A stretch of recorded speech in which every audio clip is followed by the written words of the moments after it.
está iniciada aí a nossa gravação, tá? Hoje a gente começa, então, nossa segunda aula. Com relação à semana passada, ou então qualquer outro assunto, ou alguém quer fazer algum comentário antes da gente começar?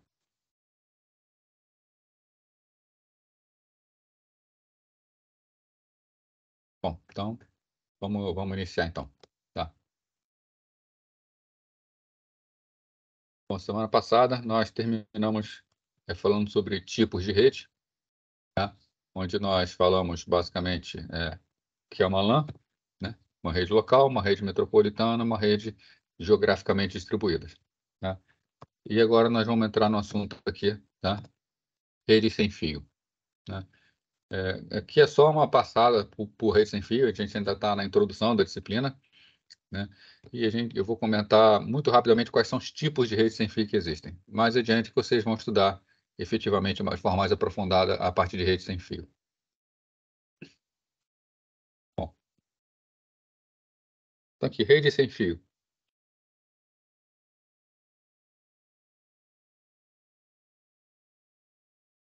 Bom, redes sem fio, elas podem ser divididas, né, em três categorias principais, né? Nós podemos ter aquelas chamadas redes de interconexão de sistemas. Vamos dar aqui alguns exemplos hoje.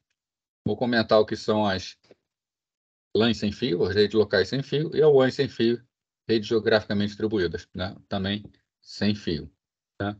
Em relação aos slides que eu disponibilizei para vocês, tá? Essa parte de interconexão de sistemas, tá? Eu acrescentei alguma coisa a mais, né? Então, eu vou fazer uma atualizada, vou dar uma atualizada lá na página do Canvas, vou botar o aviso que houve atualização. Se alguém já pegou os slides, pega lá o atualizado depois. Bom, então, falando sobre interconexão de sistemas. É o tipo de rede que é feita para interconectar os componentes de um computador usando um rádio de alcance limitado, né? Então, a ideia de alcance limitado é que tenha curto alcance, efetivamente, né? A questão de ter curto alcance é até mesmo para dificultar que dispositivos de outros sistemas acabam interferindo no sistema que a gente está usando, tá? Já que a ideia de interconexão de sistemas é ligar periféricos a um sistema próximo, né, sem a necessidade de cabos. Já foram criadas algumas redes com essa finalidade, né, mas algumas empresas se uniram para projetar uma rede sem fio de alcance limitado, que foi chamado de Bluetooth, né? Bluetooth foi né, um rei, se não me engano, um rei nórdico, que ele fez a unificação de várias terras na época dele, em torno do ano 1000, né? Então, o apelido dele era Bluetooth, né? E ele, por ele ter unificado, e o objetivo dessa rede ser unificar sistemas, botaram o nome em homenagem a ele, né? Normalmente utiliza um paradigma chamado mestre-escravo, tá? A gente vai estudar esse paradigma também melhor mais adiante, mas basicamente o paradigma mestre-escravo é um dos dispositivos é o mestre. Vamos supor aqui na nossa imagem o notebook é o mestre, né? E os outros dispositivos acabam todos sendo os escravos, né? E ninguém faz nada sem ordem do mestre. Então, por exemplo, se um controle de videogame quer transmitir via Bluetooth, ele não pode fazer isso sempre que ele quer. O mestre vai falar para ele: você tem uma coisa para transmitir? Se ele disser que tem, o mestre vai dizer quando ele pode transmitir e por quanto tempo ele pode transmitir, né? Então, totalmente controlado pelo mestre, né? Então, o mestre informa aos escravos que endereços vai utilizar, né? Quando que eles podem transmitir, né? Por quanto tempo podem transmitir, né? E até mesmo que frequências podem utilizar no caso de redes que tenham mais de uma frequência, tá? Que trabalham com frequências diferentes, mais de uma faixa de frequência, né? Então, o Bluetooth, né? Tá aqui o símbolo do Bluetooth, acho que todo mundo aqui já deve saber o que é um Bluetooth, já deve ter de alguma forma utilizado, né? É uma tecnologia sem fio, de curto alcance, que permite a troca de dados entre dispositivos eletrônicos, né? Foi desenvolvido para simplificar a conexão entre diferentes dispositivos, né? E hoje em dia a gente sabe que funciona muito bem, tá? É uma tecnologia amplamente utilizada, né? Então a gente conecta celulares em carros, celulares em caixas de som remotas, fones de ouvido, né? E tudo funciona muito bem, né? Opera numa faixa de frequência de rádio de 2,4 GHz, tá? Existem algumas frequências que são chamadas frequências não licenciadas, né? Essa de 2,4 é um exemplo de uma frequência não licenciada, tá? No mundo inteiro. Tá? O controle das frequências de transmissão para radiodifusão, para radiotransmissão, é muito controlado. Tá? As faixas de frequência de cada dispositivo pode ser utilizado. Né? Utilizar faixas de frequência sem autorização é um crime grave. Né? E algumas faixas são livres para que nem todo mundo precise licenciar. Né? Imagina, por exemplo, se eu quero usar um telefone sem fio e eu tiver que fazer um licenciamento junto a um órgão governamental para que eu possa usar esse telefone sem fio. Né? Então, algumas faixas de frequência são licenciadas. Né? Por exemplo, a faixa de 2,4 GHz é uma das faixas utilizada por redes Wi-Fi, é utilizada por telefone sem fio, é utilizada por Bluetooth. Então, essa é uma faixa que você pode usar qualquer aparelho que não vai sofrer nenhum tipo de sanção. É uma faixa livre. Tá? O Bluetooth opera, então, também nessa faixa de frequência. Isso aqui é frequência de micro-ondas. Né? Qual o principal objetivo do Bluetooth? Qual é a principal finalidade? Conexão e comunicação entre dispositivos próximos. Tá? Então, smartphones, tablets, notebook, fone de ouvido, alto-falante, teclado, mouse, relógios, smartwatch, tá? Qualquer dispositivo inteligente, ou melhor dizendo, qualquer dispositivo que possa ligar um equipamento pode utilizar a tecnologia Bluetooth. Foi a base para a criação de um tipo de rede que a gente conhece hoje como rede de área pessoal, né? Ou PANS, né? Personal Area Networks, onde você cria uma rede que é realmente pessoal, não é uma rede de microcomputadores, é a rede Professor, para o usuário. Oi, pode falar.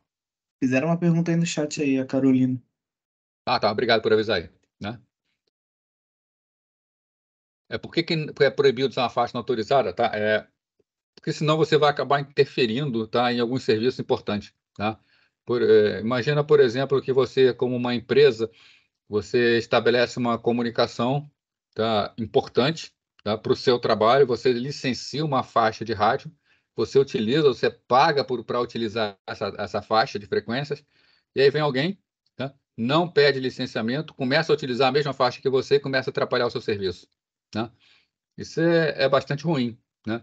É, ele está falando de negócios, mas você pode interferir, por exemplo, numa faixa de televisão, canal de televisão, que é um canal licenciado, e aí se alguém está utilizando a faixa próxima a essa para fazer sua transmissão de dados, vai atrapalhar quem quer assistir televisão na área, você vai atrapalhar outras pessoas de televisão. Né?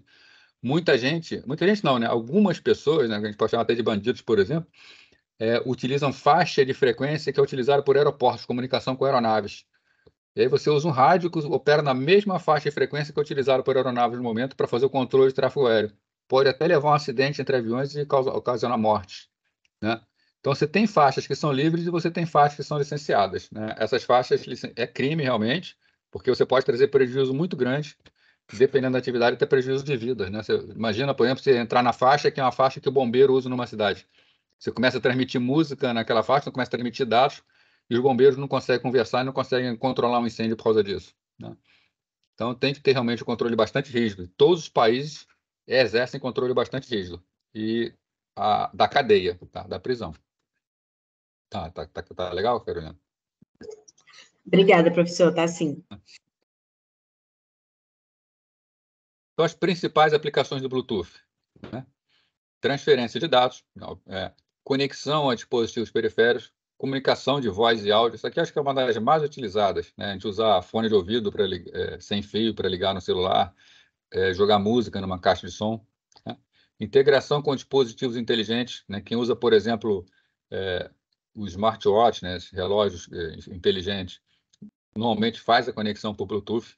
Né? Outros dispositivos que a gente chama de wearables, né? Que são vestíveis, é dispositivo que a gente veste, né? Como relógio. Automação residencial, internet das coisas, navegação e geolocalização, tá? Pode ser utilizado para localizar equipamentos. A gente vai discutir sobre o Bluetooth 5 aqui. Conexão entre dispositivos móveis, né? Saúde, monitoramento, né? A gente tem monitor cardíaco, tem medidor de glicose, tudo isso com conexão Bluetooth, tá?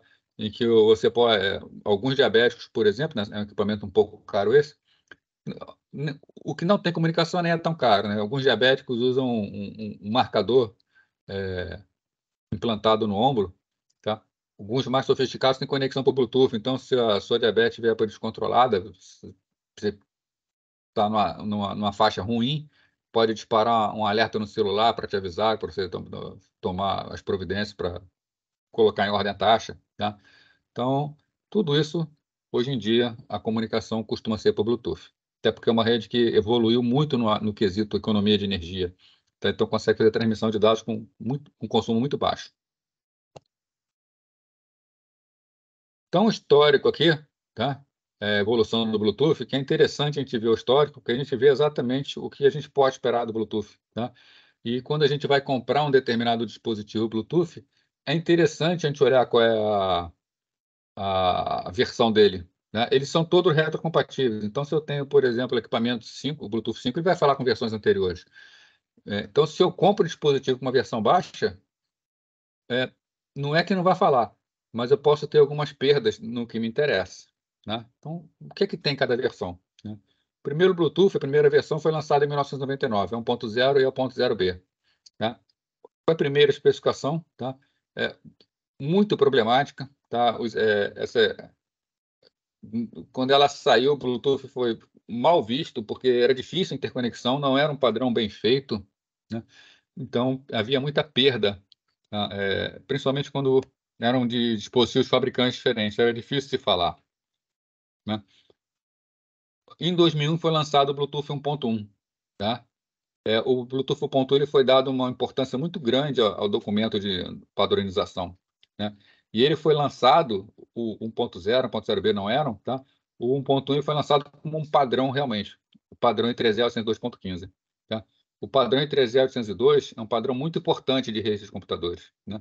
Vocês terem noção, a rede Ethernet, que é normalmente a rede cabeada que se usa, é um padrão I3E 802.3. A rede Wi-Fi é um padrão I3E 802.11. Tá? Então, ser reconhecido como um padrão I3E é muito importante, né? Para qualquer tipo de equipamento que venha se comunicar em rede. Né? Então, lançado como padrão, passando por revisões, os problemas da versão anterior foram solucionados, e aí sim, a partir da 1.1 nós temos boas soluções, realmente funciona. Né? Foi implementado, tá? Porque um protocolo que a gente chama de RSSI, né? Receiving Signal Strength Indication, tá? Que ele mede a potência de recepção do sinal. Então, o receptor ele tem condições de saber se ele está recebendo bem ou não aquele sinal, tá? Até para reclamar que o sinal está fraco, na versão anterior não tinha. E a vazão, tanto da 1.1 quanto da 1.0, é na faixa de 721 kilobits por segundo. Tá? Baixa vazão, mas para a proposta inicial era mais do que suficiente. Né? É só comentar com vocês, um canal de voz, da qualidade de voz de telefonia, tá? Ele necessita, sem compactação, tá? Canal bruto. Com compactação cai baixo. Ele utiliza 64 kbps. Né? Então, se a gente quer falar com qualidade de telefone, 721 é mais do que suficiente. Se eu jogar uma compactação aqui em cima, eu consigo uma transmissão muito boa, compactada com 12 kbps. Tá? Então, novamente, né? 721 para a parte de áudio está com sobra. Em 2003 é lançado o Bluetooth 1.2, né? Proteção melhorada contra interferências. Então, trabalhava melhor, porque são vários canais de frequência, um dispositivo podia interferir com o outro, então o algoritmo ficou mais inteligente. Né? Houve um suporte aperfeiçoado, porque a gente chama de Scatternets, tá? Que são redes de redes, que a partir da versão 1.2, um mesmo dispositivo pode estar pertencer a mais de uma rede. Né? Então, por exemplo, 2 dispositivos compartilharem uma caixa de som. Teve um processamento de voz mais avançado, melhorando a qualidade de voz. Né? E também não trouxe alteração no limite de transferência de dados. Né? Embora a vazão tenha passado para 1 megabit por segundo. Tá? Esse 1 megabit por segundo é limite teórico, mas mantém, como está escrito aqui em cima, nos 721 kbps. Em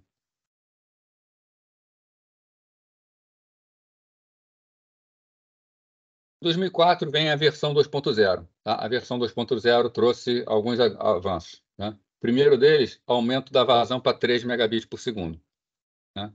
Assim como o 1 megabit por segundo levava 700 kbps, né? Quando multiplicou por 3, nós temos aqui que efetivos são 2.1 megabits por segundo. Né? Então, na verdade, né?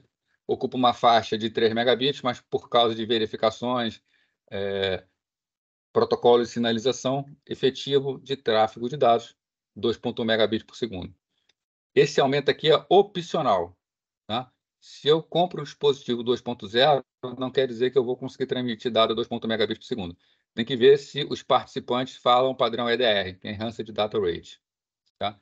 Se o mestre não falar o padrão, não adianta nenhum dos escravos falar que não vai se comunicar na velocidade maior. Tá? Mas a velocidade entre mestre e escravo só vai ser maior se o padrão for, se o dispositivo segue o EDR.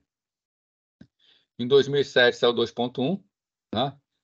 Processo de seleção apurado do dispositivo antes de uma conexão ser estabelecida, né?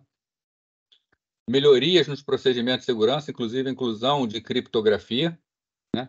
Gerenciamento aprimorado do consumo de energia. O Bluetooth 1.0 era um grande vilão de energia, né? Dispositivos gastavam muita energia. A partir do 2.0, tá? Ele já consome menos, tá? A gente vai ver que isso aqui é uma constante, tá? Cada nova versão do Bluetooth melhora mais ainda, tá? O Bluetooth 2 já gastava bem menos que o Bluetooth 1. Tá? O Bluetooth 3, a gente vai ver, ainda gasta bem menos que o 2. Mas uma boa economia mesmo a gente consegue a partir do Bluetooth 4.0. Tá? Mas já é uma economia aqui, né? Então, se eu tenho problemas de energia, um dispositivo Bluetooth 2.0 consome menos que 1.0. Em 2009 é lançado o 3.0. Aí sim aumenta bastante a velocidade, tá? A vazão pode chegar a 24 megabits por segundo. A gente já começa a ter condições de pensar em usar o Bluetooth para taxa de dados. Mas isso aqui é somente para dispositivos que são compatíveis com o que a gente chama de instrução high speed, tá? Instrução HS. Se não falar essa instrução, se mantém nos 721 kilobits por segundo, menos de 1 megabit por segundo. Tá? Tem um controle mais inteligente do gasto de energia, então gasta ainda menos energia que o Bluetooth 2.0, menos com velocidade maior, e obviamente mantém compatibilidade com dispositivos anteriores. O 4.0, padrão de 2009, tá? Muitos dispositivos são 4.0. Esse aqui tem um grande diferencial na economia de energia, né? Basicamente, o grande trabalho feito para o Bluetooth 4 era criar dispositivos que consumissem bem menos. Tá? Então, é capaz de exigir muito menos energia quando o dispositivo está ocioso. Né? Praticamente não gasta quando ele está ocioso. Tá? A ideia aqui é fazer a tecnologia ser incorporada a dispositivos muito portáteis, que lidam com pouca energia. Né? Se a gente olha hoje em dia esses fones de ouvido Bluetooth, eles são muito pequenos, eles praticamente ficam dentro do ouvido, com uma coisinha mínima do lado de fora. Aquilo ali tem que ter não só eletrônico, como ainda tem que ter a bateria ali dentro de cada um. Né?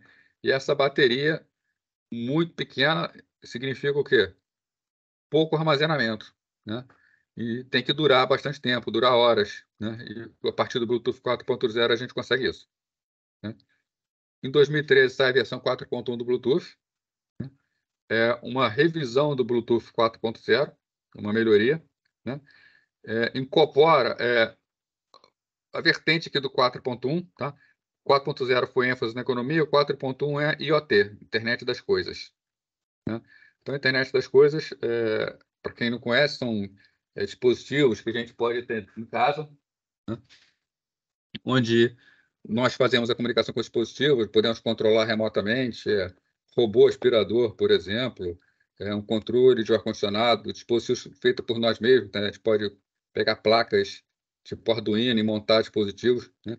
Então, o Bluetooth 4.0 ele traz todo um protocolo que facilita essa comunicação via esses dispositivos. Economia do consumo de energia ganhou ainda mais importância, tá? Então, é ainda mais econômico que o 4.0. Tá? Mantém o modo Bluetooth quase inativo quando é afastado de uma conexão. Né? Então, se eu tenho um dispositivo que está conectado ao mestre e ele se afasta muito, ele não tenta mais procurar o mestre, ele fica inativo esperando novamente entrar na rede e descobrir que o mestre está próximo. Tá? Mantém a taxa de transferência da versão anterior, ou seja, dispositivos HS 24 megabits por segundo, né? Se não for HS, 700 kilobits por segundo. O Bluetooth 4.2 de 2014, né? Ainda foi uma evolução pensando em internet das coisas, mas agora oferecendo suporte completo à IP versão 6, tá? Para poder permitir que o Bluetooth seja utilizado como meio de comunicação e de acesso à internet por esses dispositivos. Também usou uma criptografia mais avançada, do tipo FIPS, controle mais rigoroso de segurança. Somente dispositivos devidamente autorizados podem se conectar uns aos outros, lembrando sempre opcional. E mantém a taxa de transferência também das versões anteriores. Finalmente, em 2016, saiu o Bluetooth 5. Esses padrões, até o momento, não estava nos slides anteriores, ficou faltando colocar, mas a distância máxima de conexão deles é 10 metros. A ideia é ser uma rede pessoal, não uma PAN. A partir do Bluetooth 5, os dispositivos podem chegar a distância de até 40 metros. Também, mas que é opcional, não é obrigatório. Então, o dispositivo ele pode continuar chegando a apenas 10 metros. A vazão de dados passa de 24 megabits por segundo para 50 megabits por segundo, então já é uma vazão bem maior. Foram utilizadas novas técnicas de controle de frequência para diminuir a interferência do Bluetooth com redes Wi-Fi, por exemplo, já que operam na mesma faixa de frequência. Suporta mais dispositivos conectados ao mesmo tempo. Isso aqui é importante para a internet das coisas. Então, eu consigo fazer com que o mestre controle vários dispositivos. Função para facilitar a geolocalização de componentes conectados. Com isso aqui, eu posso saber a que distância um determinado componente está. Então, se eu for andando, eu perdi um dispositivo Bluetooth, eu saio andando com outro dispositivo, esse dispositivo vai me dizendo a que distância o outro está. Com isso, eu posso direcionar e encontrar esse dispositivo. E um controle ainda mais sofisticado sobre o consumo de energia. Você está vendo, isso aqui é uma constante. Quanto mais a gente avança na especificação Bluetooth, mais econômica ela fica. Professor, só uma pequena dúvida sobre essa última versão aí do último slide. Esse outro dispositivo que aponta o que você perdeu, ele vai respeitar essa distância de até 40 metros, né? Isso, você tem que estar dentro dessa distância. Isso se os dois suportarem o padrão de até 40 metros, não vai ter que estar dentro dos 10 metros. Entendi. E lembrando que o Bluetooth tem uma dificuldade muito grande para atravessar a parede. Beleza. O 5.1 adiciona recursos, facilita a localização compatível com determinado local. Então, assim como você acabou de perguntar agora, que o 5.0 tem que estar na distância, o 5.1 ele traz ainda mais um diferencial. Além dele dizer a distância, ele diz em que direção está. Então, você necessita encontrar algum determinado equipamento. É claro que não é bem utilizado para isso, Ele pode ser utilizado para muitas outras coisas. Mas você consegue apontar um dispositivo Bluetooth em uma determinada direção e ele dizer, está naquela direção. Então, você não só tem a distância, como você tem em que direção ele se encontra. Isso é interessante para, por exemplo, dispositivo de para alguns jogos, com Bluetooth. O padrão 5.2, o 5.1 é do início de 2019, 5.2 do final de 2019, visa melhorar a qualidade sonora do dispositivo. O Bluetooth começa a ser muito utilizado para tocar músicas em caixas de som, utilizar fones de ouvido de alta qualidade. Então, o padrão 5.2 ele melhora a qualidade de som.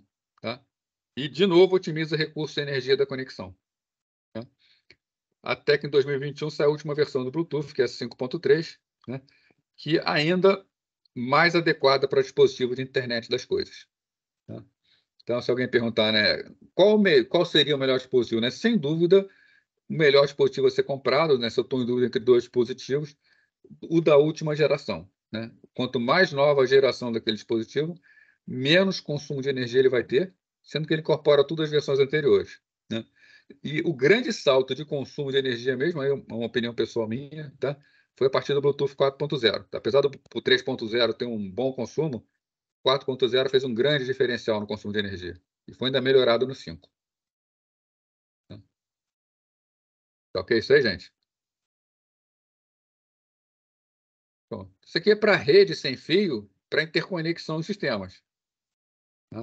Agora, isso aqui é voltado mesmo para ligar dois componentes, embora ele possa ser usado como ponte.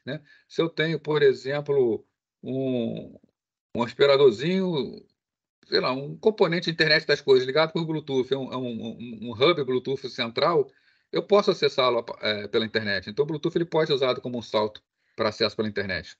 Tá? Mas, em termos de redes de computadores, se eu quero realmente uma rede completa para troca de dados, tudo, o Bluetooth não é ideal. A gente passa para as LANs sem fio. Aqui eu só vou comentar o que é uma LAN sem fio, quais são as suas características, e mais para frente vai ser estudado efetivamente os padrões, né, como funcionam essas LANs sem fio. Né? Então, as LANs, né, lembrando, o que é LAN? Né? Local Area Network. Então, uma rede rede local de computadores. Tá? Sistema em que todo computador tem um modem de rádio e uma antena por meio do qual pode se comunicar com outros sistemas. Né? Então, isso significa que esse computadorzinho aqui, tá, o cliente 1, ele tem uma anteninha. Normalmente a antena ela fica dentro do monitor do notebook, tá? Na parte lateral, embutida no monitor. Isso facilita porque quando a gente levanta a tampa, a antena fica na vertical. Tá? E mantendo ela mais ou menos assim, ó. Vou desenhar aqui assim, ó. Imagina uma antena em pé. Tá? Essa antena em pé, ela transmite muito bem na direção, tá? Paralela a ela, horizontal. Ela não transmite muito bem nem para cima nem para baixo. Tá?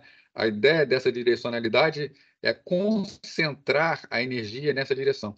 Então, quando a gente levanta uma tela de notebook e bota ela bem na vertical, ela está recebendo e transmitindo melhor naquela direção, na mesma altura em que um computador se encontra. Tá? Então, por isso que a antena normalmente fica no monitor. Então, a gente tem aqui um computador. Esse computador ele tem uma anteninha que ele transmite e recebe. No caso de uma rede sem fio, tá? Nós temos aqui AP1, ponto de acesso 1. Nós temos computadores, aqui cliente 1 e cliente 2 estão ligados a esse AP1. O AP2 ligando cliente 3 e cliente 4. Né? E o AP3 ligando cliente 5 e cliente 6. Cada um desses forma uma que chama de BSS, tá? De comunicação. Tá? Uma célula de comunicação. Frequentemente existe uma antena central que permite a comunicação entre os hospedeiros. Então, normalmente, o que a gente tem? Um AP aqui no meio, né? E ele tem um determinado alcance. Nesse alcance, ele encontra computadores. Então, tem aqui um computador, outro computador. Normalmente, uma rede sem fio é chamada de rede sem fio com infraestrutura, onde existe um AP no centro da área de comunicação. E se um computador quer transmitir para o outro, eles não transmitem diretamente. Tá? Um computador transmite para o AP, que faz o repasse para o outro. Né? Isso quer dizer que duas máquinas numa rede sem fio trocando informação, elas sempre primeiro vão para o AP para depois ir para outra máquina. Então, se eu tenho, por exemplo, uma rede sem fio de 300 megabits por segundo, e eu tenho duas máquinas trocando informações, no máximo essa troca de informações entre elas vai chegar a 150 megabits por segundo. Né? Porque tem que passar duas vezes pela rede para poder chegar até o destino. Tá? É possível ter dispositivos conectados diretamente? Tá? É o que a gente chama de rede ad hoc. Mas eles só falam entre si, eles não vão falar com outros. Tá? Sendo que esses APs também têm uma infraestrutura de ligação entre eles. Né? Se cliente 1 quer falar com cliente 5, o que ele faz? Transmite por AP, entra numa rede cabeada, vai até o AP3 e chega no cliente 5. Se cliente 3 quer falar com cliente 4, transmite por AP, chega no cliente 4. Tá? Sempre passando pelo AP. Então, aqui, né, se os sistemas estiverem próximos bastante, pode se comunicar diretamente com o outro, uma configuração não hierárquica. Essa configuração que eu comentei com vocês, chamada ad hoc. Um terceiro tipo de rede sem fio é rede sem fio geograficamente distribuída. Aí dentro dela também estão redes sem fios que a gente chama de metropolitanas, né? Que é uma rede de dados utilizada, que é uma rede muito ampla, passando por satélites, passando por antenas que são sob prédio. Né? A telefonia celular, a rede de telefonia celular é um exemplo dessa rede. Tá? Uma telefonia celular não é uma rede local sem fio. É uma MAN sem fio, uma rede metropolitana. Mas, no caso da rede sem fio, a gente encaixa a rede metropolitana também como rede de longa distância. Tá ok, pessoal? Bom, então, com esse assunto, a gente encerra a parte de introdução da disciplina. Né? Eu comentei com vocês vários aspectos da disciplina. Comentei com vocês que a gente ia trocar ideia aqui sobre que existe de principal em rede de computadores. E a partir de agora a gente vai entrar em assuntos específicos. Tá? Vamos começar a aprofundar alguns assuntos. Tá? Primeiro que a gente vai ver é a parte de protocolos de comunicação. Tá? Como duas máquinas podem se falar. Tá? Um protocolo de comunicação ele é importante porque é ele que vai permitir que haja troca de informação entendível entre máquinas. Né? Um protocolo de comunicação, para o ser humano, por exemplo, a gente pode encarar como um exemplo de protocolo como um idioma. Né? Pessoas trocam informações falando, né? Trocando sons entre elas. Mas a simples troca de som não resolve muito. Né? Se um fala inglês e só sabe falar inglês, o outro fala em chinês e só sabe falar chinês, os dois falam, os dois têm compreensão dos seus próprios protocolos, mas não compreendem o protocolo do outro. Então, para que haja uma comunicação, o protocolo tem que ser combinável, tem que ser combinado e tem que ser entendível, né, entre os participantes. No caso de computadores, ambos têm que falar o mesmo protocolo. Tá? E no caso de máquinas, esses protocolos são bastante rígidos para poder haver uma comunicação eficiente. Nós vamos ver aqui os protocolos, eles se baseiam numa hierarquia, tá? Onde existem camadas e cada camada presta serviços para outras camadas. Isso vai acontecer em redes de computadores, isso acontece em bancos de dados, que também são estruturados em camadas, isso acontece em computação gráfica, isso acontece em arquitetura de computadores. Né? Então, todas as grandes áreas, elas costumam criar hierarquias de protocolo, tá? Camadas de protocolo, de forma que uma camada mais baixa pode ser utilizada para uma camada mais alta. Né? Isso vai facilitar bastante o desenvolvimento e a manutenção, conforme a gente vai ver. Então, para reduzir a complexidade do projeto, a maioria das redes é organizada com uma série de camadas ou níveis, né, que são colocadas uma sobre a outra. Né? Qual o objetivo de uma camada? Oferecer serviços para camadas superiores, ocultando detalhes de como esses serviços são implementados. A gente não tem que saber como um serviço funciona para que a gente utilize um serviço dessa camada. Né? Então, outra coisa, a camada N de um hospedeiro se comunica com a camada N do outro hospedeiro. Tá? Essas regras são conhecidas como protocolos da camada N. Esses protocolos são um conjunto de regras sobre como vai se dar a conversação. Né? Vamos trazer para o nosso mundo isso aqui para ficar mais claro o que são camadas. Né? Vamos lá. Duas pessoas estão se comunicando. Né? Se a gente for botar aqui o protocolo de comunicação delas, né? Pensar em dois brasileiros, tá? A gente tem aqui um protocolo que é, por exemplo, o idioma português. Né? Os dois têm que falar português. Tá? Então, português, português. Duas pessoas. O protocolo está combinado com o protocolo de conversação. Tá? Se a gente for pensar, é suficiente o português para duas pessoas se comunicarem? Né? Isso não é suficiente. Tá? O português está dentro da nossa cabeça, está dentro do nosso cérebro. Tá? E, pelo menos até onde eu sei, né, as pessoas, ou a grande maioria das pessoas, não conseguem se comunicar por telepatia. Né? Elas precisam, de alguma forma, colocar essa ideia que está dentro da cabeça para transitar. Né? Então, para que possam conversar, tá? Eu preciso, né, de uma camada aqui embaixo que me faça o transporte dessa ideia. Né? No caso, a gente usa o quê? A gente usa a fala. Tá? A fala, a gente coloca som para fora, nós estamos deformando o ar que está ao nosso redor. Tá? Conforme nós falamos, a nossa garganta está emitindo sons, estamos emitindo frequências, nós estamos realmente balançando, sacudindo o ar ao redor. Né? Então, nós precisamos o quê? De ondas. Tá? Para que a gente possa falar, nós precisamos efetivamente de ondas de impacto no ar, ondas de pressão. Né? Sai da boca de um participante, né? Essa onda de pressão entra no ouvido, bate no tímpano, que vibra, e pela vibração do tímpano, o outro lado consegue perceber. Né? Agora, essas ondas, elas precisam ser transportadas de alguma forma. Aqui nós, por exemplo, estamos utilizando um meio eletrônico para isso. Então, por exemplo, aqui eu tenho a captação por um microfone, né, que codifica essas ondas, tá? Esse microfone ele codifica essas ondas, que manda para vocês aí, né, e sai pela caixa de som de vocês podem me escutar, né? Então, a gente repara que, embora o nosso protocolo aqui seja português, ele precisa da utilização do serviço de outras camadas para que possa funcionar, né? A ideia das redes de computadores é exatamente essa. Nós temos uma série de camadas e nós precisamos que lá no meio físico aconteça alguma coisa para que a comunicação aconteça, né? As redes de computadores vão ser semelhantes. Nós aqui em cima temos a aplicação que nós utilizamos. Agora, para essa aplicação poder se comunicar com a aplicação do outro lado, é necessário uma série de serviços que estão abaixo delas, tá? Então, essa é a estruturação em camada. Aqui, por exemplo, em vez de estar com aqui o microfone, está transformando em ondas eletromagnéticas, mas se fosse passar para uma fibra ótica, seria transformado em ondas de luz, tá? Então, seria uma camada diferente. Eu posso trocar um microfone que abaixo do microfone até, eu posso trocar uma transmissão eletromagnética com uma transmissão de voz, desculpa, com uma transmissão de luz. Eu só troco o que está aqui embaixo, continuo olhando tudo que está aqui em cima, tá? Então, cada camada realiza uma função bem específica.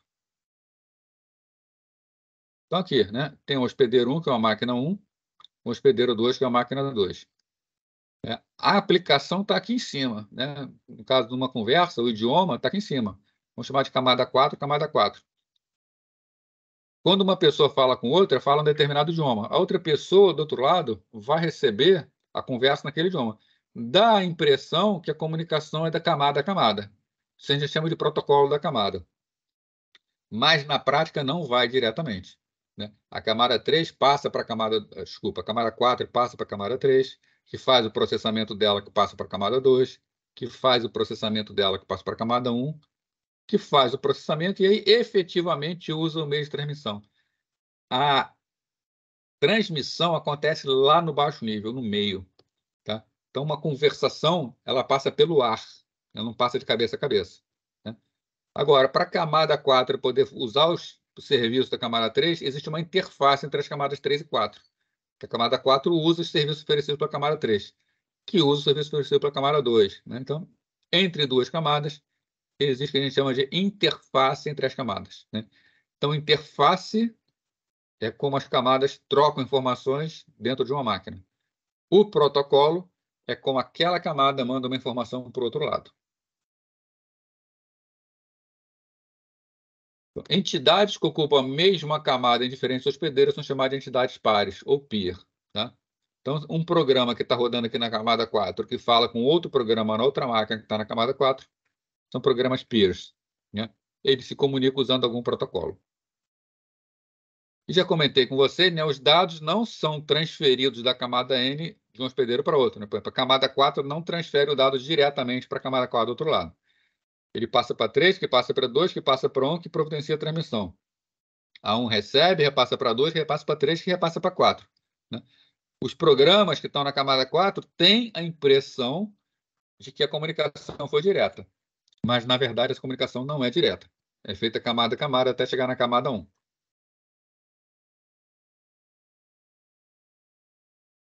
Então, uma das considerações mais importantes é a definição clara das interfaces entre as camadas, né? A gente precisa que essa definição dessa interface seja muito bem feita, né?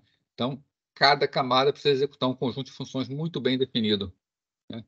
Isso reduz o volume que é passado de uma camada para outra e também simplifica a substituição de uma camada por uma camada diferente, né? Hoje, por exemplo, a internet está utilizando 2 protocolos da camada de transporte. O IP versão 4, que está saindo, está sendo substituído pelo IP versão 6. Então, está sendo feita uma troca de uma camada. Se uma camada é muito bem definida, com funções muito bem especificadas, a gente fica fácil trocar essa camada por outra, desde que a camada nova continue cumprindo com as mesmas funções, né? Um conjunto de camadas de protocolo é chamado de arquitetura de rede, né? Então, quando eu especifico uma rede e digo quais protocolos vão funcionar nessa rede, nós dizemos que nós temos uma arquitetura, né? E uma lista de protocolos utilizada por determinados sistemas é conhecida como pilha de protocolos, tá? Mais para frente a gente vai ficar mais claro o que é cada um desses nomes. Então vamos ver um exemplo aqui. Eu já dei um exemplo para vocês de um ser humano conversando, né? Como seria duas máquinas trocando informações. Né? Aqui um exemplo de uma rede com 5 camadas. Imagina que uma aplicação de vocês, que vocês desenvolveram, está na camada 5. Então, uma aplicação ela tem que mandar uma mensagem para a aplicação que está no outro lado. Tem que acontecer de forma que dê a impressão que foi diretamente. Mas, na verdade, a gente sabe que desce camada a camada. Tá? Então, vamos imaginar o seguinte. Essa aplicação aqui, que eu desenvolvi, quero mandar uma mensagem para o outro lado. Eu vou usar a camada 4. A camada 4, por exemplo, ela pode ter como função verificar se houve algum erro de transmissão. Né? Para isso, o que ela faz? Ela pega a mensagem que eu quero enviar, está aqui essa mensagem que eu quero enviar, ela transporta como sendo dados dela. Tá? Isso aqui é dado da camada 4. A camada 4, então, pega como dado o quilo que é enviado pela camada 5 e acrescenta ainda um cabeçalho. Esse cabeçalho H4, né, tá aqui, é ele quem manda informações para a camada 4 do outro lado. As camadas conversam por intermédio daquilo que está no cabeçalho. Tá? Vamos supor o seguinte, essa mensagem que eu enviei é muito grande para passar pela rede. Tá? Uma rede ela limita a quantidade de dados que pode enviar. Então, alguém no meio do caminho tem que ser responsável por pegar uma mensagem que é muito grande e dividir em duas, ou mais partes. Né? No caso aqui no exemplo, está dividindo em duas. Então, vou apagar aqui. Né? A camada 4, uma vez que empacotou e vai enviar a informação para o outro lado, né? Tudo isso aqui, o cabeçalho da camada 4 mais a mensagem que veio da camada 5, tudo isso aqui é dado para a camada 3. O que a camada 3 vai fazer? Se é muito grande para ser enviado, ela vai quebrar no meio. Então, a primeira parte vem aqui para baixo, para a camada 3. O que é o dado da camada 3? É o cabeçalho da camada 4 mais a primeira parte dos dados. E a segunda parte, que é a segunda parte de M, vai como dado na segunda transmissão da camada 3. Então, a camada 3 fez isso, fez a fragmentação, manda para a camada 2 transmitir, aí aqui é a mesma coisa, né? Toda aquela informação da camada 3 vira dado para a camada 2. E o que acontece? Essa primeira parte é enviada pela rede e chega do outro lado. O que a camada 2 faz? A camada 2 recebe, verifica que se a transmissão foi bem feita, desempacota, né? tira o cabeçalho, tira o fecho e manda isso para a camada 3. A camada 3, pelo controle dela, que veio aqui em H3, ela sabe, opa, isso aqui é só um pedaço da mensagem, tem mais pedaço para vir. Então, ela aguarda. Nisso, a máquina origem já está fazendo o envio da segunda parte. Entrega para a camada 3, entrega para a camada 2, que transfere para o outro lado. Aí, na camada 2, verifica tudo, tira cabeçalho, tira fecho, e passa aqui para a camada 3. Agora, a camada 3 percebe, já chegou tudo. Chega tudo, faz o quê? Junta H4, a primeira parte da mensagem, com a segunda parte da mensagem, entrega tudo para a camada 4. Qual era a função da camada 4? Verificar se houve erro de transmissão. Então, na origem, ela gera um código para que eu possa verificar o destino. Chego no destino, eu confiro o código. Está correto? Então, a transmissão foi bem feita. Então, a mensagem original é entregue na camada 5. Cada camada, então, usa o serviço da camada de baixo, mas ela recebe do outro lado exatamente o que foi mandado lá no transmissor. Tá? Isso tudo por todos os pontos que passam da rede. Tá? Então, esse é o trabalho de uma rede de computadores, dos protocolos de rede de computadores. Perguntas aí? Bom, então vamos lá. Interfaces e serviços. Professor, só uma dúvida. Pode falar. Eu estou estudando também redes à parte, mas eu não sabia que era dividido no sentido de enviar primeiro uma parte do mesmo conteúdo e depois enviar essa segunda parte do mesmo conteúdo. Para mim, eles só colocavam como cabeçalho mesmo e iriam empacotando. E aí, quando chegasse no computador de destino, seria desempacotado aos poucos, né? Mas é o que acontece na prática, né? Você está assim, né? Ó. Você quer mandar uma mensagem. Essa mensagem ela pode ser muito grande, tá? Você imagina que você está transmitindo um arquivo aí de megabyte. Megabyte para a gente pode ser pouco, tá? Mas para uma rede local, cada pacote de rede local é no máximo 1.500 bytes. Um K e meio. Então, o que você tem que fazer? Essa mensagem, na hora de ser enviada, ela é toda quebrada, né? E cada pedaço dela é enviado em separado. Né? Então, quando você bota o cabeçalho, por exemplo, você quebrou a mensagem nossa aqui, cada pedacinho desse tem seu próprio cabeçalho. Né? Então, esse aqui é o primeiro. O segundo pedaço, ele tem os dados, mas também tem seu cabeçalho. Né? Então, toda parte vai ter seu cabeçalho. Tá bom, obrigada. Né? Então, vamos falar só formalizar algumas palavras. Né? Entidades. O que a gente chama de entidade? Né? Entidades são aqueles elementos que são ativos em cada camada. É quem faz algum processamento numa camada. Pode ser software, pode ser hardware. Né? A placa de rede, por exemplo, ela tem entidades de hardware que cuidam diretamente da transmissão dos dados. Assim como o IP, por exemplo, é todo implementado em software, o TCP é todo implementado em software. São programas, são processos que estão dentro da máquina. Né? Então, entidades da mesma camada e um hospedeiro diferente, conforme a gente já viu há um tempinho atrás, são entidades pares. Né? Entidades da camada N implementam serviço utilizado pela entidade da camada N mais 1. Né? Então, isso aqui, ó, eu tenho a camada N, eu tenho uma entidade nessa camada. Essa entidade, ela fala com a entidade remota que está na mesma camada dela, é o protocolo da camada N.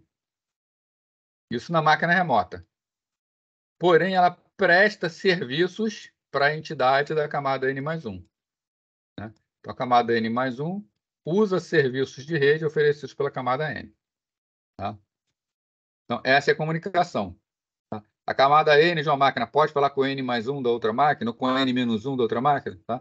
De forma alguma. A camada N só fala com a camada N da outra máquina e ela oferece serviços para a camada N mais 1. Tá? E, para isso, obviamente, ela usa os serviços da camada N menos 1. Tá? Então, essa hierarquia dos protocolos.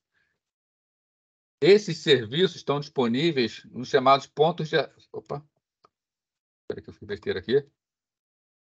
Estão disponíveis nos chamados pontos de acesso aos serviços, SAP, né? Service Access Point. Tá? Então, SAP da camada N são os locais onde a camada N mais 1 pode acessar o serviço oferecido. Normalmente são funções. Né? Você quer transferir um dado, por exemplo, a camada N pode oferecer a função transferência de dados. Vai ser usado pela camada N mais 1. Cada SAP tem um endereço exclusivo que identifica. Tá? Esse endereço pode, inclusive, ser o nome da função. Falar do modelo de referência OSI, que é um modelo importante para a gente. Tá? Vou comentar todas as camadas do modelo OSI, né? E depois nós vamos entrar em detalhes nas principais camadas, que é principalmente a implementação internet da arquitetura TCP/IP. Então, o RMOSI, tá? O modelo de referência para interconexão sistema aberto. Vou ler tudo aqui, depois vou explicar os detalhes. Né? Então, modelo de 7 camadas, baseado na proposta desenvolvida pela ISO, com o primeiro passo na direção da padronização internacional. Tá? Então, vamos lá, detalhes. Pensar no nome. Modelo de referência. A ideia do RMOSI não é ser uma arquitetura de rede onde a gente faz uma implementação direta dele. A ideia dele é dizer o que cada camada faz. E, a partir daí, os fabricantes podem trabalhar com protocolos para essas camadas. Tá? E OSI, né? Então, RM, modelo de referência, OSI, Open System Interconnection, interconexão de sistemas abertos. As primeiras redes que existiram eram redes fechadas, sistemas fechados. Tá? Sistemas fechados porque, se você comprasse equipamento de um fabricante, esse equipamento dificilmente ia falar com o equipamento de outro fabricante. Tá? A ideia do modelo OSI era acabar com esse problema. Era permitir que eu comprasse equipamento de fabricantes diferentes e esses equipamentos pudessem trocar informações entre si. Tá? Então, a gente tinha esse grande problema em que eu comprei um equipamento, eu comprei uma rede IBM, uma rede Token Ring IBM. Só ia falar equipamento IBM nessa rede.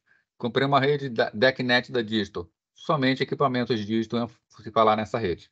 Tá? E a ideia é, se eu compro uma rede, eu tenho que ter liberdade para botar equipamentos na rede. Eu não posso ficar comprando do único fornecedor. Né? Esse modelo OSI, ele foi o primeiro passo na direção da padronização internacional de protocolos. Tá? Foi usado por diversas camadas. Ele foi uma proposta desenvolvida pela ISO, repara que ISO, mas o nome é International Organization for Standardization. Tá? É porque o primeiro nome da ISO era International Standardization Organization. Né? Só que depois mudaram o nome. Só que é uma sigla tão forte, essa sigla ISO, que mantiveram a sigla mesmo com o nome tão diferente. E também não Tá dá para correto. botar aí a sigla iOS, né? Que também já tem outro significado. Mas aí ISO já era um nome, né, que consagrado, tá? Muitos padrões ISO resolveram não mexer na sigla, né? Tá? É um padrão muito antigo, né? É um padrão não, um órgão, um organismo muito antigo. Então, o modelo OSI trata de ter conexão de sistemas abertos, ou seja, aqueles que estão sujeitos à comunicação com outros sistemas. Foi um passo importante e a gente sabe que ele foi fundamental, porque hoje eu não me preocupo mais em ligar. Quando eu vou comprar um equipamento para ligar em rede, eu não fico mais tendo a preocupação, como a gente tinha antigamente, será que esse equipamento vai funcionar nessa rede? A gente sabe hoje que qualquer equipamento funciona, por exemplo, na internet, tá? Desde que ele tenha sido desenvolvido para isso. Né? Qualquer AP é capaz de ligar qualquer notebook, não importa quem seja fabricante de um, fabricante de outro. A gente nem pensa que poderia ter um problema, mas no passado existia esse problema. Aqui o OSI em si não é uma arquitetura, tá?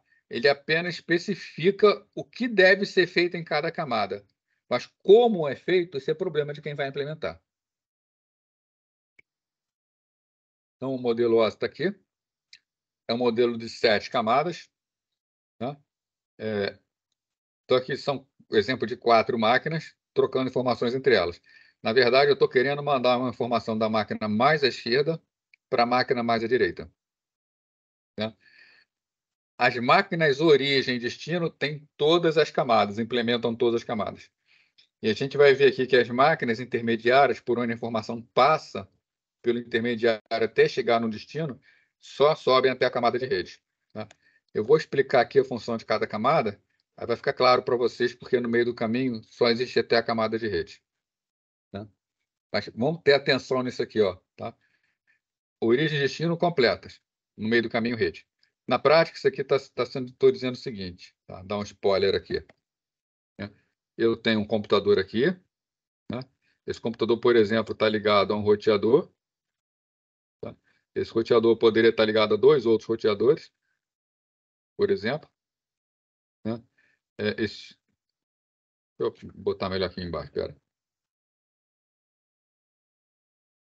Então, tem aqui uma máquina, aqui eu tenho um roteador, aqui eu tenho outro roteador, aqui eu tenho outra máquina. Tá? E a comunicação é, essa máquina fala com esse roteador fala com esse roteador, fala com essa máquina. Tá? Esse roteador aqui poderia estar ligado a outros roteadores, assim como esse aqui poderia estar ligado a outros roteadores. Tá? O roteador é um equipamento que a gente vai ver que ele tem que encontrar um caminho na rede. Ele trabalha no nível de rede. Então, para que ele possa trabalhar, a informação só precisa chegar até o nível de rede. Ele toma todas as decisões nesse nível aqui.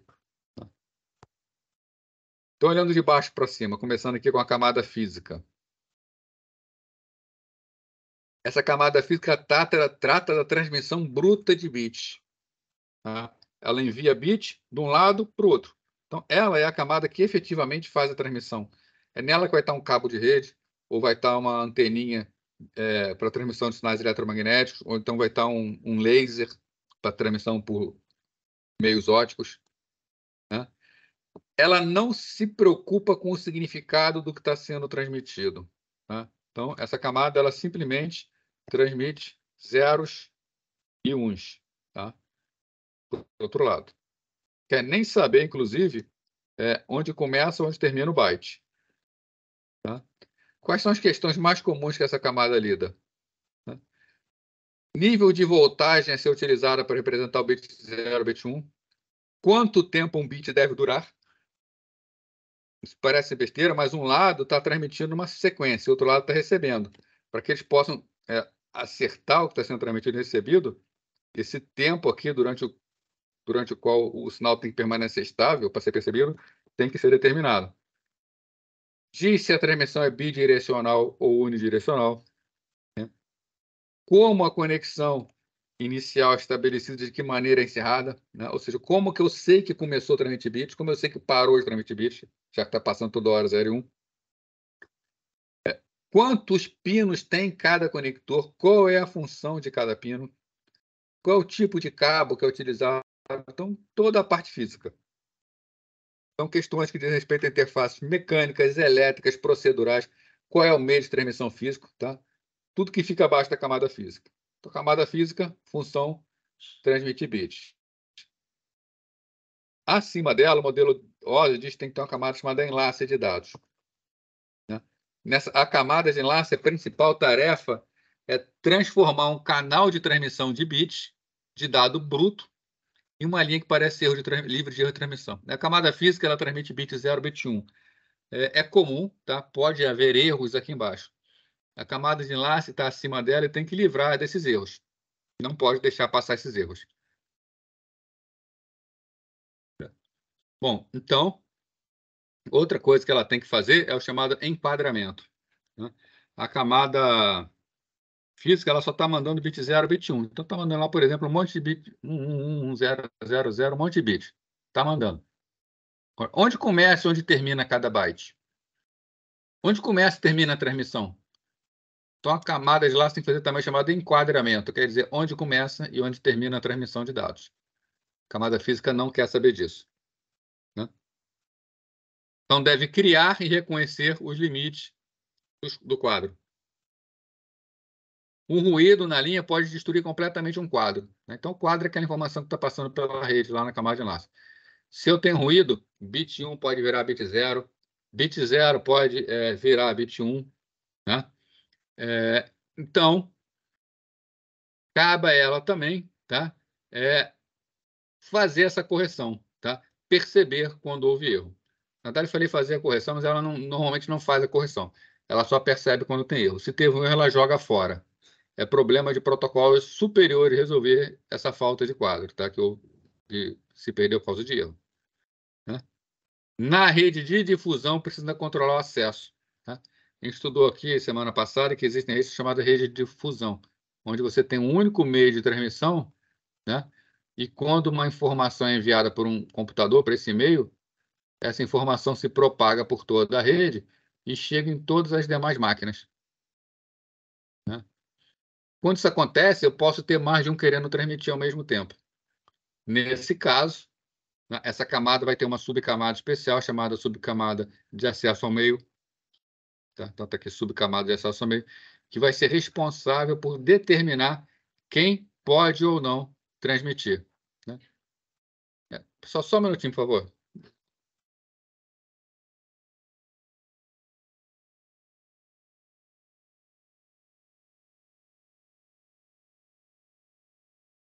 Pô, desculpa aí, pessoal, tive que resolver um problema rápido aqui.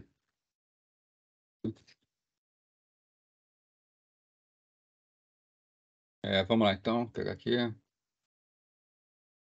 Então, já tenho aqui a camada de enlace de dados. A camada física me transfere bits. Tá? Então, deixa eu até escrever aqui. Tá? Então, essa camada aqui, bit. Manda bit de um lado para o outro. A camada de enlace já trabalha com o que a gente chama de quadro. Tá? Transmite uma mensagem de uma máquina para outra. Quadro. Só que a camada de enlace ela está se preocupando de uma máquina com a outra. Né? No ambiente de rede, por exemplo, eu tenho isso aqui. Ó. Eu tenho um computador. Esse computador está ligado a outros computadores no ambiente de rede. Né? Existe um roteador aqui. Esse roteador se liga a outras redes. Né? A camada física e a camada de enlace ela só trabalha nesse nível aqui, de rede local. Né? Se eu quero fazer uma transmissão de dados que sai desse computador e vai para a máquina remota, a camada de enlace de dados só é capaz de me mandar dentro de um determinado enlace. Então, tem esse cabo aqui. Ó. Então, essa camada de enlace vai me mandar a informação dessa máquina até o próximo ponto. Mas daqui para frente ela não enxerga mais. Ela não tem essa capacidade.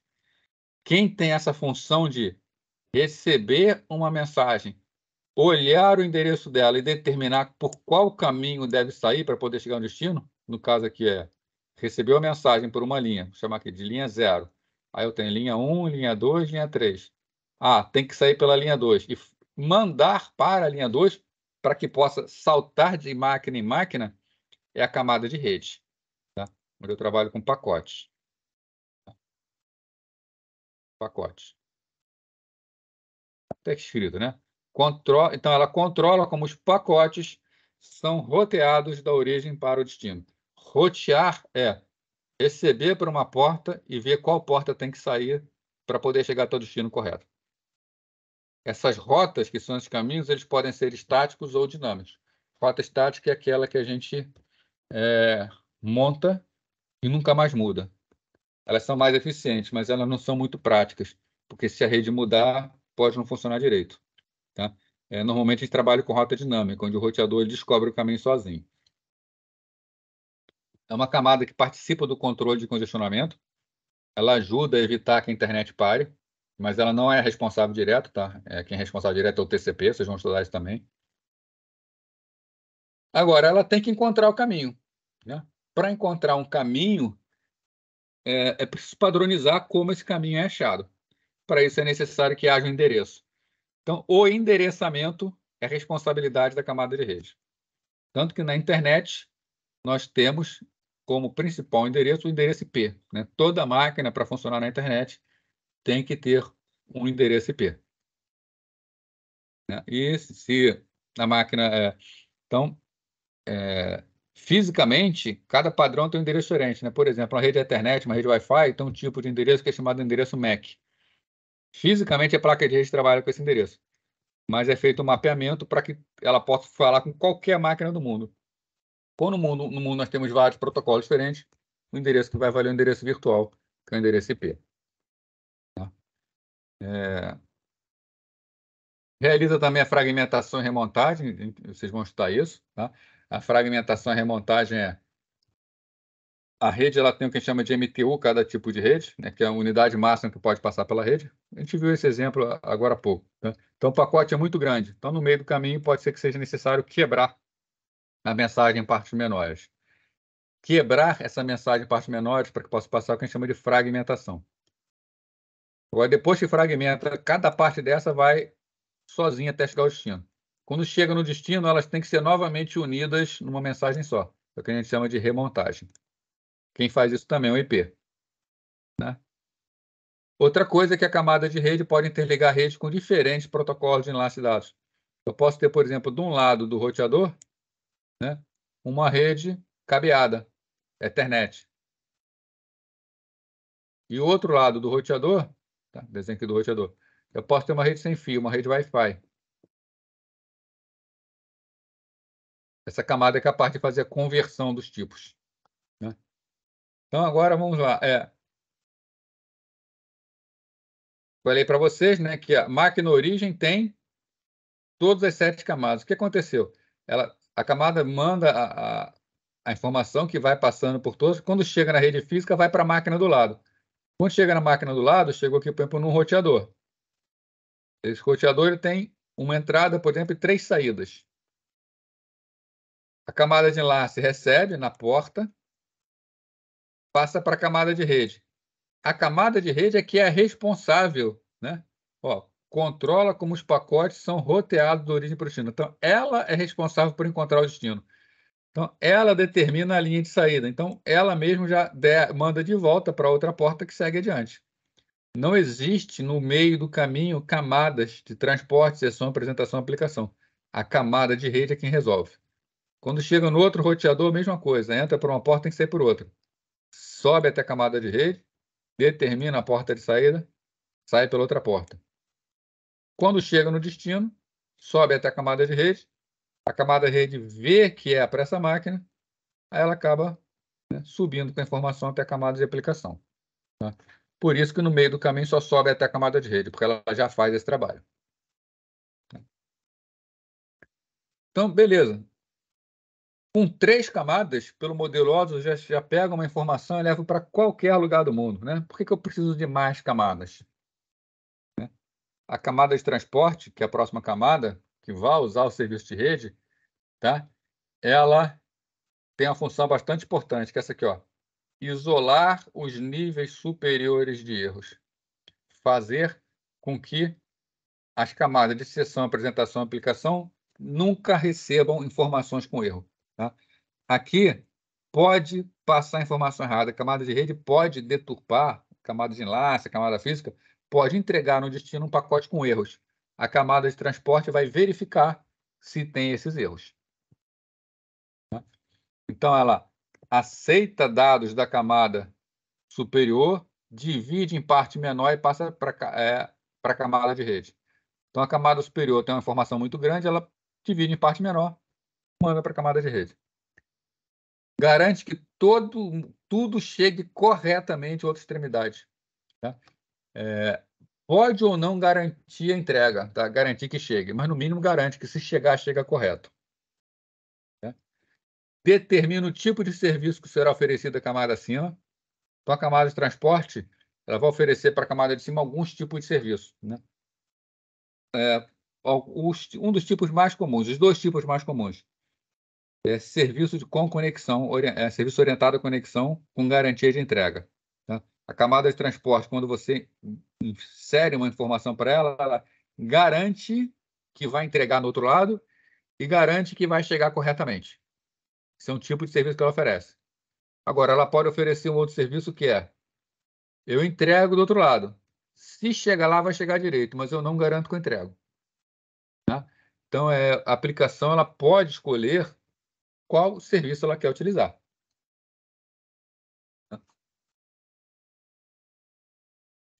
Mas ela é obrigada a garantir a confiabilidade? Ela é obrigada a garantir a confiabilidade, mas a aplicação vai dizer se quer isso ou não. É uma camada fim a fim que liga o origem e destino. A gente chama de fim a fim porque a camada de rede ela conversa com as outras camadas ao longo do caminho. Então, a camada de rede não é fim a fim. A camada de transporte é fim a fim. A camada de transporte da máquina origem fala diretamente com a camada de transporte da máquina destino. É diretamente entre aspas, né? É apenas dizer que elas não conversam com camadas intermediárias, apenas fim a fim.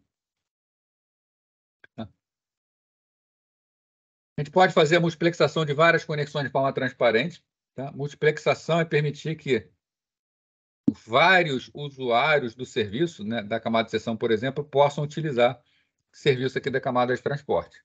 Tá? Então, significa que na minha máquina eu posso ter uma única conexão com a internet, mas eu posso estar usando ao mesmo tempo um navegador, um sistema de e-mail, posso estar usando outro tipo de navegador, posso estar usando o WhatsApp, posso estar usando aplicativos, posso estar usando uma série de softwares em paralelo. Isso é o que a gente chama de multiplexação. Tá? Então, é a camada que permite vários softwares usando ao mesmo tempo. Pode fazer também o que a gente chama de splitting. Splitting é o contrário da multiplexação. Tá? Então, a multiplexação eu tenho vários programas, todos eles usando a mesma conexão, todo mundo compartilhando a mesma conexão. Agora, eu posso ter também uma situação em que eu preciso paralelizar uma comunicação, eu tenho vários pontos, vamos botar assim, vários pontos de acesso diferentes à internet. Eu posso acessar a internet com quatro formas diferentes, 4 provedores diferentes. Ele também pode ser o splitting. O splitting pega tudo que está acontecendo na rede aqui e manda por 4 ao mesmo tempo, manda em paralelo pelas 4. Tá?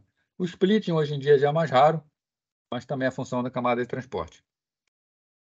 Também cabe a ela estabelecer e encerrar conexões. Ela é quem controla as conexões. Eu conecto com uma máquina, troco tudo que tem que trocar, no final encerro. Todo esse controle é feito pela camada de transporte. Aí, novamente, vem a pergunta, né? Beleza, mas então a camada de transporte me garante uma conexão confiável? Por que eu precisaria de mais alguma coisa? Tá? Na verdade, a gente vai ver aqui na internet que a camada de apresentação e a camada de sessão são camadas que não existem na internet. Na eventualidade de eu precisar de alguma coisa que é feita por elas, eu tenho que implementar isso na camada de aplicação. O que é que faz a camada de sessão em si? Camada de sessão, né? Isso aqui não ajuda muito essa frase, né? Mas permite que usuários diferentes do hospedeiro estabeleçam sessões, né? O que são sessões? Vamos imaginar o seguinte: eu estou fazendo uma transferência de arquivo entre duas máquinas.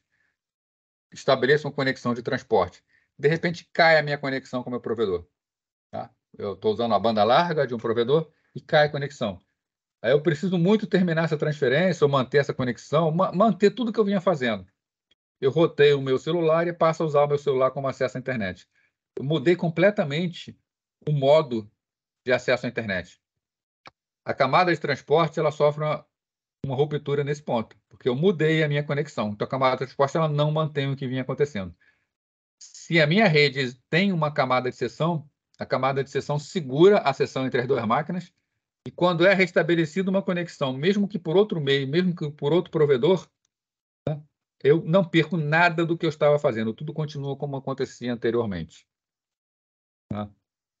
Não temos isso na internet. Ah, mas algumas aplicações fazem isso. Fazem, tá? É raro, mas faz. Mas isso está programado na própria aplicação. De acordo com o modelo OSI, a camada de seção deveria fazer isso. Se a internet tivesse uma camada de seção, não teríamos essa preocupação. Né? Bom, agora está tudo funcionando, né? Por que a gente precisa da camada de apresentação? Tá? A camada de apresentação, né, a gente diz que ela executa funções solicitadas com muita frequência. Por exemplo, eu quero transmitir dados pela rede. Esses dados são muito grandes. Uma boa ideia eu fazer a compactação desses dados. Né? Eu pegar e dividir, passar para um grid de compactação, né, para que ele ocupe menos espaço. A gente tem que fazer isso por conta própria. O modelo OSI prevê que isso seria a função da camada de apresentação. Se eu quisesse mandar alguma coisa pela rede, eu mandaria esse dado e a própria camada faria a compactação. Né? Assim como a criptografia, né? Várias outras funções que poderiam ser feitas de forma automática. Né? Novamente, a internet não tem camada de apresentação, então cabe a gente implementar isso. Por fim, a camada de aplicação. Né? A camada de aplicação é aquela que oferece aos usuários o acesso a aqueles protocolos. É a camada onde está rodando a aplicação. Tá? O meu navegador, Chrome, Edge, Firefox, Safari, Opera, qualquer um que eu use, ele está rodando na camada de aplicação. Um app como o WhatsApp, ele está rodando na camada de aplicação. Então, na camada de aplicação, onde são executadas as aplicações dos usuários. E como acontece essa transmissão de dados? Né? Então, vamos lá. Eu tenho o dado que eu quero transmitir. Esse dado é da camada de aplicação. Eu tenho um cabeçalho da própria aplicação, seguido dos dados. Esse cabeçalho é o que vai levar a informação da aplicação origem para a aplicação destino. Isso aqui vai ser entregue para a camada de baixo, para a camada de apresentação. Né? Ele coloca o dado dele, tá? Mas, repara, cabeçalho de aplicação mais dados, tudo isso aqui é dado para a camada de apresentação. Da mesma forma, a camada de seção pega o cabeçalho mais os dados da camada de apresentação, tudo isso vira dado para a camada de seção. E por aí vai. Né? A camada de transporte coloca o cabeçalho dela, a camada de rede coloca o cabeçalho dela, a camada de enlace normalmente coloca tanto o cabeçalho quanto o fecho, porque uma das funções dela que a gente vê é delimitar o quadro, dizer onde começa e onde terminam as informações. Então, ela coloca a informação tanto à frente quanto atrás.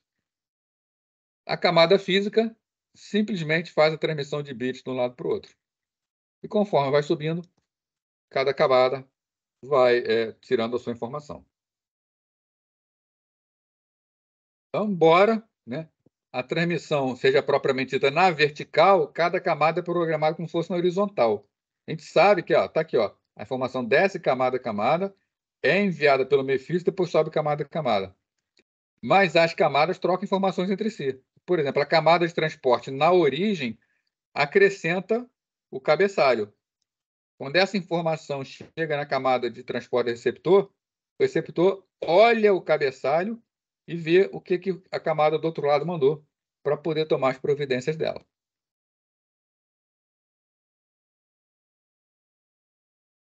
TCP/IP, falar rapidamente aqui, tá? Está com o tempo acabando, a gente vai entrar na próxima aula daqui a pouco. Eu não vou entrar não, gente, senão vai ficar muito corrido, vai ser pior, tá? Eu prefiro, então, falar sobre isso semana que vem. que a gente está com tempo aí na disciplina, é melhor a gente ir com calma do que fazer alguma coisa corrida. Tá?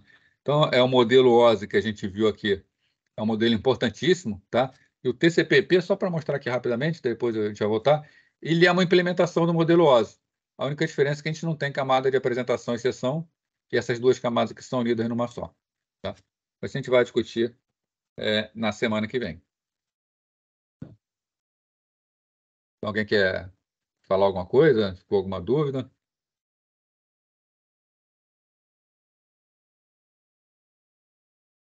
Não, tá tranquilo? Por enquanto, não. Vamos estudando aí, se achar alguma coisa.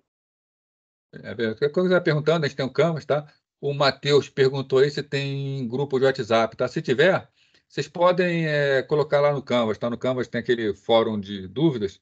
Aí, se tiver, coloca lá. Se não tiver, vocês podem montar e usar lá o Canvas e usar lá para divulgar esse grupo de WhatsApp da turma, tá? Ou colocar aqui no chat mesmo, vocês é que sabem, ficou mais fácil para vocês. Né? Então, beleza. Então, gente, é isso aí, né? Então, a semana que vem a gente se vê de novo. Qualquer dúvida que tiver, ou pergunta semana que vem, ou manda lá no Canvas que eu estou sempre olhando e respondendo. Tá? Então, um abraço para todo mundo, boa noite.